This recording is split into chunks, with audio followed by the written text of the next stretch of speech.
Gostaria agora de passar para a palavra para o padre, muito melhor, tá vendo? Não sei nem dizer o nome. Paulo Ricardo de Azevedo Júnior, de Cuiabá.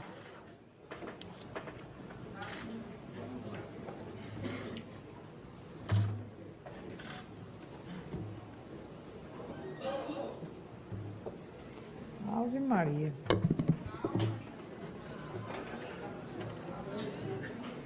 O senhor recomenda, é? Boa tarde a todos. Quero, antes de mais, agradecer o convite da comissão, a honra de estar aqui e de, nesta Casa de Leis, realmente debatermos um assunto tão importante para o nosso país, para a defesa verdadeira dos direitos das mulheres e, sobretudo, para aquilo que é a necessidade de que essa Casa de Leis proponha legislações que representem mesmo esta necessidade, como foi apresentado pela doutora Amini, né, de defender a mulher. Agora, o que nos cabe aqui dizer, já desde o início, é o seguinte: se nós vamos defender o direito da mulher, nós temos que considerar que, a partir da Conferência Internacional de Direito de Defesa dos Direitos das Mulheres, em Pequim, a palavra gênero entrou como um vírus que roubou a agenda do verdadeiro direito das mulheres. Por quê? Porque o que acontece é o seguinte: foi feita toda uma articulação para, a partir da década de 90, se substituir sistematicamente a palavra sexo, que era aquilo que se usava antes, pela palavra gênero. A palavra gênero parece até mesmo uma palavra, digamos, mais polida, mais educada do que sexo, porque sexo tem essa conotação de relação sexual, né? Então, parece ser mais educado você dizer gênero. No entanto, isso foi um vírus que foi introjetado na agenda da verdadeira defesa do direito das mulheres, de tal forma que ela foi raptada para fazer uma outra coisa, que é desconstruir a família natural, nesta complementariedade de homem e de mulher, que gera a vida, como, aliás, foi até apresentado pela nossa expositora, né, doutora Amini Haddad Campos. Para a gente entender de onde vem isso, nós precisamos, então, começar com um pouco de história. Tudo começou no século XIX, com um senhor chamado Karl Marx, que, antes de morrer, deixou escritos, anotações de um estudo que ele fez, que não foi publicado em vida, foi publicado póstumamente por Engels, que é chamado A Origem da Família, da Propriedade Privada e do Estado. Nesse livro, Karl Marx explica a origem da família. E a origem da família, segundo Marx e Engels, é a seguinte: a família, essa realidade que nós conhecemos e da qual nós nascemos, é uma construção opressora. Ou seja, assim como para os marxistas existe uma opressão básica e fundamental, que é o fato de que o capitalista explora o trabalhador, Karl Marx, no final da vida, disse: não adianta nada nós estarmos agora trabalhando para o capitalista parar de oprimir o trabalhador, quando nós temos na família, na própria célula máter da sociedade, na célula básica da sociedade, nós temos a opressão. Por quê? Porque a família é o macho que oprime a mulher e os filhos como sua propriedade. Segundo Karl Marx, qual seria a origem da família? A origem da família, segundo ele, está no surgir do capitalismo. Não vamos agora entrar em debate se isso que ele está descrevendo é capitalismo ou não. Eu vou simplesmente expor a coisa como ela está lá. Mas, com a agricultura, todo mundo sabe que quando se começa a produzir na agricultura, se começa a produzir mais do que se pode consumir, há um acúmulo de riquezas. Qualquer dono de sítio sabe que você, né, produz frutas, e aí você tem mais frutas do que aquilo que sua família pode consumir. Então você vai acumular riquezas. Ora, para acumular riquezas, você precisa ter uma forma de guardar essa riqueza. Mas para guardar essa riqueza, do que adianta você guardar a riqueza se você não tem herdeiros? Então, segundo Karl Marx, a humanidade, na horda primitiva, todo mundo tinha sexo com todo mundo, livremente, sem estes preconceitos burgueses, dessa instituição burguesa chamada família. Todo mundo tinha sexo com todo mundo e, portanto, não se sabia quem eram os pais do sexo masculino, quem era o pai masculino daquela criança. Sabia-se quem era a mãe, porque a criança saiu daquela barriga. Evidente? Então, já que você sabe quem é a mãe, você não sabe quem é o pai.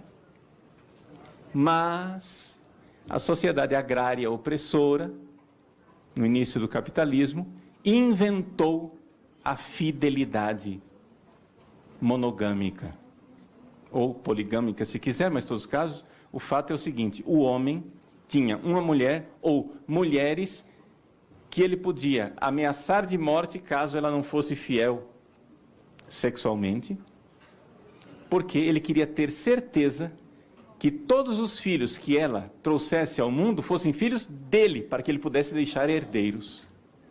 Então, para Karl Marx, a origem da família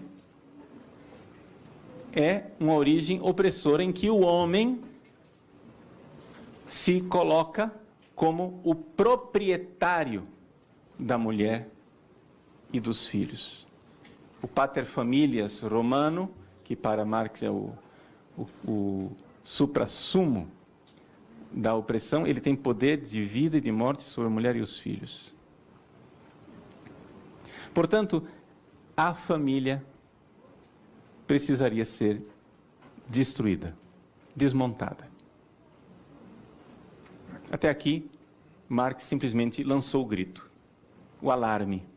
A origem da opressão capitalista está nesta instituição chamada família. Passaram-se anos, décadas, e isso foi deixado de lado. Por quê? Porque ninguém sabia o que fazer com essa informação. Até que, na década de 60, as pensadoras marxistas feministas surgiram com uma nova onda de feminismo. Essa senhora Kate Millett, com esse livro Sexual Politics, ela apresenta com muita clareza qual era a dificuldade até então. O feminismo, até aquele ponto, ele não tinha conseguido fazer uma revolução. Ou seja, ela diz com clareza, no capítulo 4, página 157, que a primeira fase do feminismo terminou em reforma e não em revolução. Mas era necessário revolucionar. Por quê? Porque se nós não mudarmos a estrutura da família, a mulher irá continuar sendo subordinada. É necessário mudar estruturalmente essa realidade chamada família. Na União Soviética, diz ela como estudiosa marxista que era, na União Soviética isso foi tentado. Se tentou, página 168. Não é? Mas o que acontece é o seguinte, ela então diz com toda clareza na página 169, a teoria marxista falhou em oferecer uma base ideológica suficiente para a revolução sexual. Ou seja, estamos de acordo com Marx. A mulher é oprimida pela família, mas nós precisamos de uma base ideológica para desmontar a família. E não temos esse instrumento para desmontar a família. Pois bem, ela então diz, nós temos que concordar com Trotsky, página 170, temos que concordar o seguinte, que os soviéticos falharam miseravelmente, não conseguiram fazer a transformação revolucionária da família. Portanto, diz Trotsky friamente, não se pode, aspas, abolir a família. Nós temos que substituí-la. Tem que colocar alguma coisa no lugar. E o que é que nós vamos colocar no lugar da família? Isso surgiu simplesmente como um clamor. Surgiu simplesmente como uma denúncia. E agora? O que é que nós vamos fazer? Menos acadêmica, mas mais radical ainda do que Kate Millett, é a senhora Shulamith Firestone. Shulamith Firestone, em The Dialectic of Sex, ela diz que nós temos que libertar a mulher da biologia. O que é o ser mulher para Shulamith Firestone? Ela diz que a gravidez é algo horrível, que o parto é algo doloroso e nós temos que promover uma forma de reprodução onde a mulher não tenha mais que se sujeitar à biologia. É necessário fazer algo para mudar essa realidade. Tudo isso aqui foi apresentado, mas não se sabia o que fazer com esse clamor. Está aqui, Marx, Millett, Firestone. Esses autores estão dizendo, a família é a fonte, verdadeiramente a fonte da opressão na sociedade. Nós precisamos desmontar a família. Até que finalmente apareceu, não é? Até que finalmente apareceu o instrumental.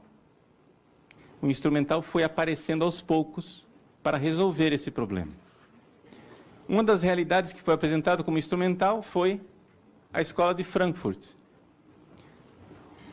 Na teoria crítica da escola de Frankfurt, Marx Horkheimer apresenta, aqui eu tenho o livro, chama-se Teoria Crítica, mas aqui dentro tem um ensaio, não é dele, onde ele fala daquilo que é autoridade e família.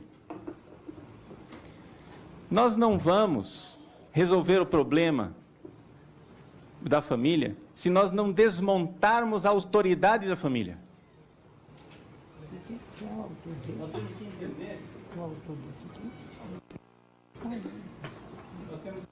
Nós temos que entender que a autoridade da família tem que ser desmontada, porque as pessoas elas não seguem silogismos, elas seguem uma autoridade. Então, por exemplo, um projeto de lei que foi aprovado aqui nesta casa, como por exemplo a lei das palmadas, da senhora advogada da Xuxa Meneghel. Vejam, o que acontece é o seguinte, essa lei, ela pode parecer que ela quer defender as crianças, mas uma criança que for espancada, já com o aparato legal que havia anteriormente, o criminoso iria para a cadeia. Qualquer pessoa espancada, não só a criança. Só que acontece o seguinte, o que está contido lá dentro da lei é o seguinte, se o pai ou a mãe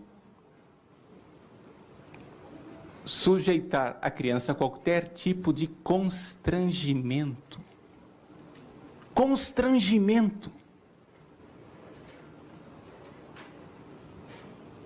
esse pai e essa mãe podem ser autuados. Constrangimento, isso quer dizer o seguinte, você já educa a criança desde pequeno a não obedecer à autoridade do pai e da mãe para obedecer à autoridade do Estado. É necessário fazer alguma coisa para que não haja autoridade. Mas isso não vem. Isso não é.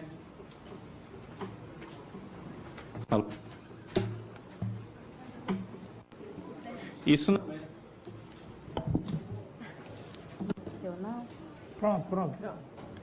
Isso não é o problema principal daqui que nós estamos tratando, que não é a questão da autoridade dos pais, mas é a questão que foi se tentando buscar uma forma de desmontar a família. E essa forma foi encontrada com a teoria do Dr. John Money, né, que é uma teoria completamente maluca. Ela foi vista como um instrumento muito importante pela ideóloga Judith Butler, e isso foi então colocado dentro da Conferência de Pequim, como foi relatado pela Dale O'Leary. Dentro da Conferência de Pequim, se tentou introjetar dentro das resoluções da ONU a palavra gênero. Quando os delegados disseram, mas escuta, por que essa palavra gênero? Por que é que não se diz então logo sexo, já que vocês estão tentando defender as mulheres? Por que é que não se coloca a palavra sexo? E então, foi a grande descoberta. A reação foi tão tremenda contra a palavra sexo, para se substituir a palavra gênero, que então nós descobrimos que a palavra gênero não significava mulher. Ou seja, a agenda de defesa do direito da mulher estava sendo raptada por uma outra agenda. A agenda, porque finalmente eles tinham encontrado a forma de desmontar a família. Um projeto socialista cuja finalidade é desmontar a família natural. A família da qual as pessoas nascem. A família onde o homem e a mulher se unem sexualmente e da qual nascem as crianças. Numa aparente vontade de defender o direito da mulher, o que se estava fazendo era uma outra coisa. Destruir a família. E aqui é que está a realidade e aqui que está o problema. Então, querem defender o direito das mulheres? Faça o seguinte. Quando quiserem defender o direito das mulheres, usem a palavra mulher. Usem a palavra sexo. Mas por que é que os ideólogos e os militantes não vão aceitar que as senhoras legisladoras coloquem a palavra sexo, coloquem a palavra mulher e não a palavra gênero? Por quê? Porque a finalidade não é defender a mulher. A finalidade é raptar a causa da mulher para uma outra agenda. Uma agenda escondida. A agenda de gênero. A agenda de destruição da família natural.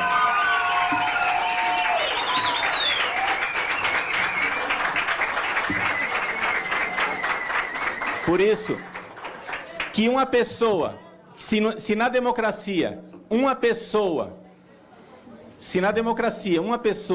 quer destruir a família natural, ela tem direito de querer isso, mas ela tem também o dever de avisar aos eleitores que ela está fazendo isto, porque isso daqui é acabar com a regra da democracia, onde as pessoas têm que ser informadas do que é que está acontecendo. Para concluir. Ou seja, é importante que a palavra gênero seja então definida. Seja definida. E é por isso que nós estamos aqui. Porque o que está por trás da palavra gênero não é a mulher, mas é uma agenda de destruição da família natural. Muito bem.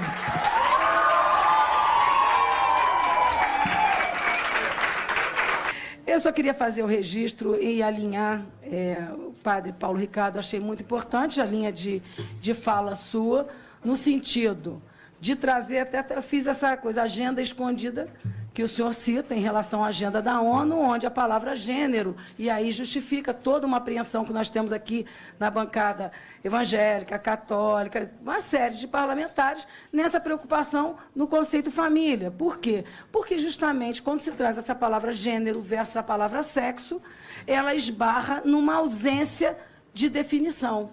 Então, seria possível esse conceito, legalmente falando, sem esbarrar? E aí a pergunta vai para os dois, para o Domênico e para o padre Paulo Ricardo, eu quero ouvir dos dois. Seria possível, por exemplo, resolver essa questão num projeto que, independente da discussão acadêmica, termos aqui a responsabilidade de conceituarmos exatamente o que vocês entendam como gênero, para que a gente possa avançar na questão feminina. Porque, segundo esta ótica, da forma com que foi apresentada, a palavra gênero rouba a identidade da mulher. O que a gente não quer. A gente quer avançar nas políticas públicas da mulher. De que forma nós poderíamos, por exemplo, contribuir com um projeto de lei conceituando isso sem ferir a visão acadêmica, sem abrir mão da discussão acadêmica? Eu, antes de passar a palavra para o padre Paulo Ricardo, eu vou trazer aqui as perguntas, então, do E-Democracia. Nós temos perguntas do André Luiz, aliás, todas as perguntas são dele, e nós vamos fazer, então, passar duas para o padre. Por que se quer instruir o ensino religioso no BNCC, que é a Base Nacional da Grade Curricular, sendo que o mesmo foi retirado do currículo escolar na década de 80? O que os dois temas têm em comum? Padre Paulo Ricardo, além da pergunta da deputada Soraya, e ele faz uma menção aqui também, que me parece um pouco confusa, mas é importante a gente... O que pode dizer, então, no caso da Noruega, em que foi comprovado cientificamente que a ideologia de gênero é uma falácia? Então, essas são as duas perguntas do André Luiz, e eu passo a palavra, então, para o padre Paulo Ricardo. Muito obrigado, deputada. Eu vejo que existe uma preocupação da parte das parlamentares que são da Comissão de Defesa dos Direitos das Mulheres. Vejo que é uma preocupação imensa da doutora Amine Haddad e de tantas mulheres aqui presentes de defender o direito das mulheres. Eu, em primeiro lugar, fico contente de ver isso, feliz. Sabe por quê? Porque as senhoras realmente creem que existe mulher. E isto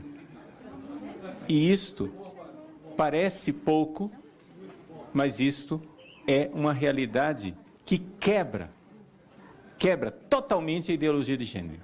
Porque a Judith Butler começa exatamente dizendo que não existe mulher. E isso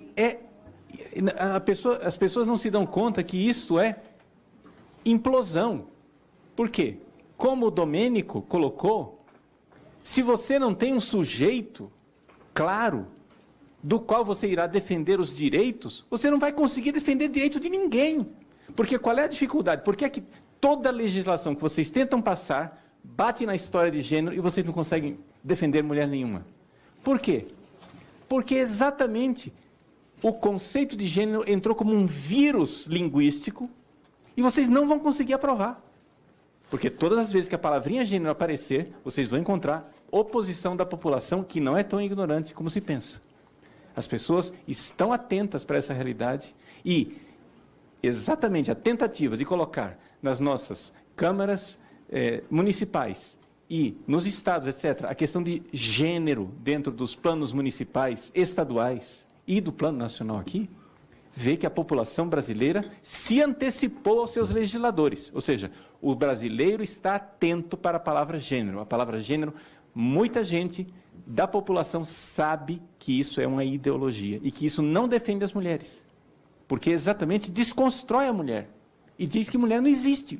A mulher é uma questão líquida. Então, você vai defender o quê se aquilo não tem identidade? Então, isso vem da onde? Isto vem exatamente de uma ideologia artificialmente produzida. A doutora Liliana Bittencourt mostrou claramente como cresceu exponencialmente a partir da década de 90. Com a Conferência de Pequim, a palavra gênero foi artificialmente colocada nas universidades, nas pesquisas, nos doutorados. Por quê? Porque nós sabemos muito bem que as fundações internacionais estão derramando milhões de dólares em bolsas que trabalhem a questão de gênero. Por quê? Porque as fundações funcionam assim. Eles primeiro, durante 10 anos, eles inventam a ciência, a pseudociência, através de dinheiro que vão colocando nas universidades. Não, eu só subvenciono se for nesse campo aqui. E as universidades que querem o dinheiro abrem as coisas, né? E os estudantes que querem as bolsas abrem as portas. Então, é uma pseudociência feita pelas fundações. E por que é que as fundações querem com isso? Querem desconstruir a questão de família. Eu coloquei aqui claramente, né, qual é a causa final. Ou seja, tanto aquilo que o Domênico colocou, o conceito de gênero que liquidou a questão da mulher, né? Tornou a mulher uma coisa fluida. Então não dá mais para você defender aquilo que você não sabe o que é. Aquilo que a Liliana colocou, que as fundações estão por trás dessa pseudociência, né? Isso daí, por quê? Foi a minha intervenção. Eu coloquei a causa final. Qual é a finalidade? É destruir. Existe uma ideologia que quer destruir a família baseada na natureza diferenciada sexualmente de homem e mulher. Isto quer ser destruído. Por quê? O marxismo que está por trás. Agora, o problema é o seguinte: isso não defende as mulheres e isto, aliás, não defende os homossexuais. Porque no dia que eu vir um marxista vir aqui nesta casa ou em qualquer outro lugar condenar Cuba porque matou centenas de homossexuais no paredão, quando eu vir nesta casa um marxista condenar a União Soviética porque condenou milhares, até milhões de homossexuais aos gulag e aos campos de concentração, quando eu vir aqui nesta casa um marxista condenar o verdadeiro genocídio de homossexuais feito pelo regime que mais matou homossexuais na história da humanidade, eu vou acreditar que esses marxistas, com a ideologia de gênero, querem defender os homossexuais. Mas eles não. Eles não fazem isso. Eles não fazem isso. Por quê? Porque a palavra gênero vai continuar como um vírus ativo. Então, se as mulheres, se as parlamentares, se as mulheres que querem defender o direito das mulheres nessa comissão querem realmente que essas legislações sejam vencedoras, então vamos ouvir o que o povo brasileiro já disse e deixou claro num levante, né, voltando-se para a questão dos planos de ensino, tanto no nível municipal, como estadual, como nacional. Esqueçam a palavra gênero. Joguem esta palavra no lixo, porque ela está sendo usada como um vírus dentro da legislação e está roubando a agenda de defesa das mulheres. Falem de mulheres. Falem realmente do direito e da defesa da mulher. A palavra gênero, ela foi colocada como um vírus. Eu poderia aqui, nós poderíamos falar longamente sobre isso, né? Vocês viram pela bibliografia que eu trouxe, que eu não estou dizendo essas coisas baseado em catecismo, em dogmatismos ou em nada. É simplesmente questão de estudar, gente. Se a gente for estudar, nós veremos que a coisa tem uma origem, tem um pai, tem uma mãe e tem uma finalidade. E a finalidade não é defender as mulheres, não é defender os homossexuais, é destruir a família da qual todos nós nascemos. Porque todos nós nascemos de uma relação sexual entre um homem e uma mulher. Com isso, eu não estou absolutamente condenando, as pessoas, né, que não queiram praticar o sexo dessa maneira. Eu só acho o seguinte: nós estamos numa democracia. E se nós queremos destruir a família baseada na natureza, acho que os eleitores precisam saber disso. E eu tenho uma suspeita de que isso não irá vingar.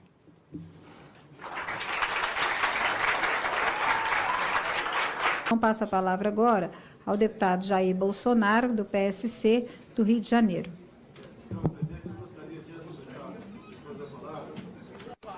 Que passasse um vídeo de 20 segundos. 20 segundos. Ok, deputado, está autorizado. Para contar uma história, que acho que vale a pena, né? Uma dificuldade era, um dos materiais didáticos, um dos filmes, tinha um beijo na boca. E a gente ficou, um beijo lésbico na boca. A gente ficou uns 3 meses discutindo até onde entrava a língua, né? Então era...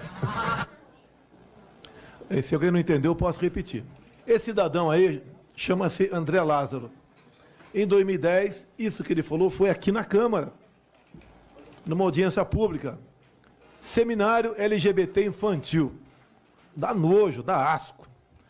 Esse cidadão aqui estava falando, Padre Ricardo, daqueles filmes que iam passar para o ensino fundamental. Um dos filmes era Beijo Lésbico. E ele passou rindo, olha a cara dele, rindo, dizendo que, por ocasião desse filme, ele passou 3 meses discutindo até onde a língua de uma menina ia entrar na boca de uma outra menina para o filme Beijo Lésbico, para as criancinhas. Detalhe, se alguém tem dúvida se é para criança ou não. Tem aqui o Plano Nacional de Promoção da Cidadania e Direitos Humanos LGBT. São 180 itens, só vou ler 2. Um até o doutor Domenico vou fazer coro com o que ele falou aqui. Um dos itens, distribuição de livros para bibliotecas escolares com a temática diversidade sexual para o público infanto-juvenil. Definição de infanto, né? Em alguns livros aqui diz que é do nascimento até 10 anos de idade. Não precisa falar mais nada. E um outro item aqui para o doutor Domenico aqui. Outro item. Reconhecer todas as configurações familiares protagonizadas por lésbicas, gays, bissexuais, travestis, com base na desconstrução da heteronormatividade. Não basta apenas eles pregarem para criancinhas que é normal 2 homens e 2 mulheres. Eles têm que dizer também que um homem e uma mulher está errado. Não sou eu que estou dizendo. Isso é uma doença. Eu estive há pouco tempo em Quixadá. Você tem algum cearense aqui, sabe que é um município pobre, paupérrimo. Numa audiência pública sobre desarmamento, um gravatado, advogado da OAB, entrou para me atacar, né? Que eu sou aquele elemento que discrimina, que prega o ódio, etc., e falou em ideologia de gênero. Como eu sou uma pessoa educada, esperei ele terminar de falar. E depois expliquei para aquele povo pobre, que não sabe e não sabia o que era ideologia de gênero, uma minoria sabia, expliquei. Ele foi enxotado do local da audiência pública. Quase foi linchado. E eu ri muito. Um pai ou uma mãe não quer encontrar o filho em casa brincando de boneca por influência da escola. Continuando. Esta barbaridade. Desculpa, Ricardo, mas essa briga toda começou comigo. Quando eu descobri em 2010 aquilo que foi convencionado a se chamar kit gay. Esse cidadão, André Lázaro, estava aqui. E daí eu passei a ser o maior homofóbico do mundo. Ninguém conhecia Jair Bolsonaro como homofóbico, né? Passou a ser conhecido como homofóbico, por estar defendendo as criancinhas. Por quê? Os debatedores, eu tenho vídeos, não é nem nota taquigráfica, é vídeo. Um dos debatedores aqui, dizendo claramente que ele participou de pesquisa em 11 capitais, o nome dele está em Diário Oficial da União, inclusive o nome social, foram 4 com nomes sociais, pesquisa em 11 capitais, e descobriram que nas escolas de ensino fundamental existe mais meninos gays que meninas lésbicas. Bem, como eu não estava presente, eu não pude questionar. Da tribuna da Câmara, questionei qual foi a metodologia para essas pessoas, que eu não vou adjetivar aqui, que eu sou uma pessoa muito educada. Tá? Qual foi a metodologia utilizada para que o Joãozinho, de 6 anos, ele falasse, esse é gay. Para a Mariazinha, de 7, essa é lésbica. Qual foi a metodologia destes crápulas que não respeitam a inocência das criancinhas em sala de aula? Não contente com isso. Bom debate, vou citar o nome do deputado para dar espaço para ela, né, que ela está dizendo que houve desequilíbrio. Equilíbrio bom teve na Comissão da Verdade, onde a guerrilheira bandida indicou 7 para julgar os militares. Tá ok? Publicou-se em Diário Oficial da União, de 12 de março do ano retrasado, a questão de banheiros e vestiários em escolas públicas. Ou seja, o menininho que se sentir-se gay pode frequentar o banheiro das meninas e vice-versa. Engraçado, né? Os barbados, com aquele negócio pendurado que diz que é gay, pode ir no banheiro das mulheres. Agora, as lésbicas não vão no banheiro dos homens nas rodoviárias. Impressionante, né? Agora, imagine o que passa na cabeça de um pai ao uma filha chegar em casa de 8, 9, 10 anos e falar que tinha meninos de 12, 13 anos no banheiro. Porque um moleque, quem já não foi garoto aqui, vai se passar por menina para ver as meninas fazendo pipi ou trocando de roupa no vestiário. O que o governo do PT quer com isso? O que eles querem com isso? Você não tem vergonha na cara? Isso é uma canalice. Não vou perder a linha. Se bem que quando falo em criancinha, eu tenho vontade de ir com as 4 patas no pescoço dessas pessoas. E não quero saber se é homem ou mulher, ou é bissexual, trissexual ou quadrissexual. Seja lá o que for. Nenhum pai admite isso. Nenhum pai admite isso. Talvez 1%. Talvez. Da boca para fora ainda. E nós temos que aguentar isso. Eu pensei que isso já fosse sepultado. Vai eu voltar na barra da mídia amanhã como homofóbico novamente. Estou me lixando para isso. Vocês vão se dar mal na campanha presidencial 2018. Que essas verdades vai ser ao vivo. Que a imprensa não me entrevista ao vivo, não.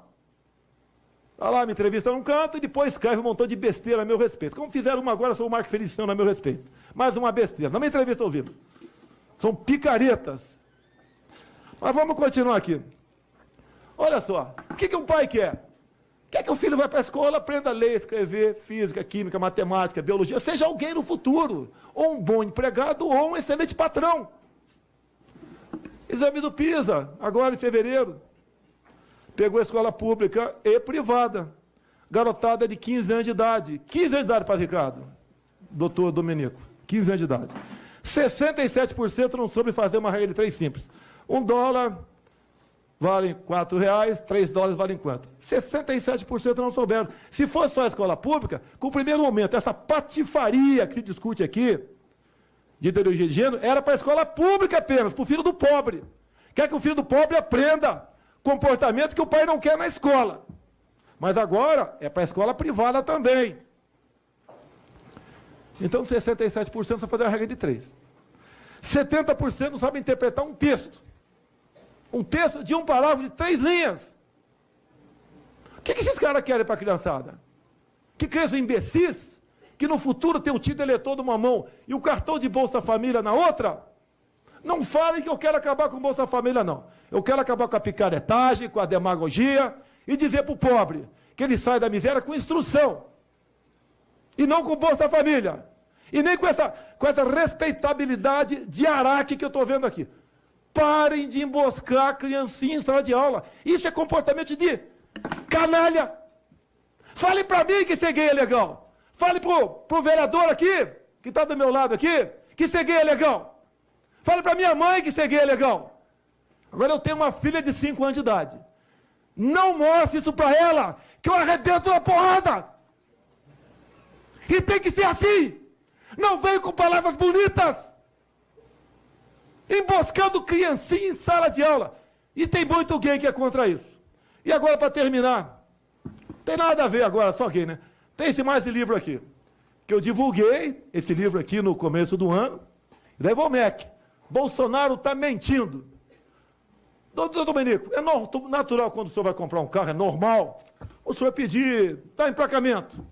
Bota aí um insufilme. É natural. O MEC de Haddad e depois desses outros que não entendem nada de educação, mercadante, entre os outros que passaram por lá, que o objetivo é dominar a escola, né? Ganha escolas e não quartéis. É muito melhor. Mudou a tática. No passado da luta armada. Dilma tentou e não conseguiu. Agora é no blá blá blá.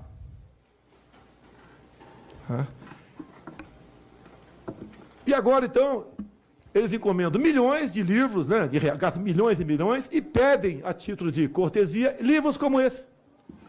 Livros como esse aqui. E na parte do meio, só explicar isso aqui, né? Está aqui, ó. Eu vou ler aqui, para não ter dúvida, né? Não tem ninguém menor de idade aqui, mas é para os nossos filhos. Tem uma filha de 5 anos. Cuidado, professora, professor. Se eu der uma pancada numa professora, ensinando para minha filha que ser lésbica é legal, eu vou falar que eu sou misógino. O vai que esse professor é gay, que está previsto aqui, cota para professor gay escola, vai falar que eu sou homofóbico. E se não puder ser na porrada, vai ser de outra forma. Está aqui, ó. Enfia o dedo aqui. Enfia o dedo aqui. Pena que não está colorido. Padre Ricardo, está vendo aqui, Padre Ricardo? Enfia o dedo aqui. Enfia o dedo. Está escrito aqui no livro. Enfia o dedo no buraco do outro lado da folha para fazer o pinto do homem. Tá ok? Tá aqui, ó, a vagina da mulher pro lado de cá. Dobre a folha e dá uma flexionada aí. É isso daqui para os nossos filhos? Isso aqui, Padre Ricardo, não é um estímulo à pedofilia? Porque hoje, se um filho nosso, uma criança de 5, 6 anos de idade, um marmanjo, um patife, não vou citar igual aquele cara que falou aqui, o secretário da alfabetização, mas um patife, começa a mexer nas partes íntimas de uma criança, vamos supor aqui, filha do vereador Heitor, ou filho do vereador Heitor, lá de Fortaleza, vamos supor, é natural essa criança contar para a mamãe e para o papai. A partir do momento que isso passa a ser normal, ele não conta. Escancar as portas para pedofilia. Daí nós vamos no site Humaniza Redes, onde passou por lá a queridíssima Maria do Rosário, que me transformou em réu no Supremo por apologia e estupro. Está lá. Pedofilia não é crime. Está lá. No site, tiraram agora, que mudou de governo, né? O que diz lá, Padre Ricardo? Se nós aqui virarmos a esquina, vamos supor aqui na Câmara, encontrar um barbado, enfiando seu pênis na vagina ou no ânus de uma criança de 5 anos de idade, para ser bem claro, já que o livro esculacha, nós vamos chamar a Polícia Legislativa. Mas ele tem que ser conduzido ao hospital, o cara que estava com o pênis na vagina da criança de 5 anos de idade. Porque lá ele vai ser submetido ao laudo pericial, psiquiátrico, né? E caso ele venha estar sofrendo de transtorno, ele tem que ser levado para um hospital e não para a cadeia. Sabe qual é o nome do psiquiatra para esse cara? Que o Jair Bolsonaro recomenda? Doutor Peixeira. Não podemos ser complacentes com isso. Falo pesado, falo. Tenho imunidade para falar. O Supremo queria caçar meu mandato, porque eu usei a tribuna da Câmara, no Salão Verde, para discutir com uma deputada que estava defendendo um estuprador menor de idade. Pode caçar meu mandato. Estou me lixando para o meu mandato. Não vão caçar minha consciência. E nós temos imunidade para falar. Não é para ficar na vaselina. Mimimi, mimimi, mimimi, mimimi, mimimi. A criança, mimimi, mimimi, mimimi. Porque, segundo não sei quem, não sei da onde, da universidade, da ponta da praia, eu não vou falar qual universidade que é no nome certo, porque eu sou educado. Falou isso ou falou aquilo. Saudades, Padre Ricardo, quando tinha 8 anos de idade. O Brasil era muito católico, não tinha muito evangelho naquele tempo, né? E tinha um quadro de Jesus Cristo, em todas as casas, tinha, a minha tinha, de braço aberto, com criancinhas, e embaixo estava escrito, vinde a minhas criancinhas. Hoje os canalhas dizem, vinde a minhas criancinhas, para praticar pedofilia, ou para ensinar-lhes comportamento que nenhum pai admite. Abaixo a canalice. Eu espero que essa seja a última audiência sobre esse assunto, que dá nojo, asco e vergonha, quando nós estamos discutindo aqui, fato que através da lei querem emboscar as nossas criancinhas, querem roubar sua liberdade, querem tirar o prazer do homem, de ver o seu filho crescer homem, ou sua filha crescer mulher. E a minoria que porventura queira ser isso aqui no futuro, que vá ser, mas não seja por influência da escola. Obrigado, senhor presidente.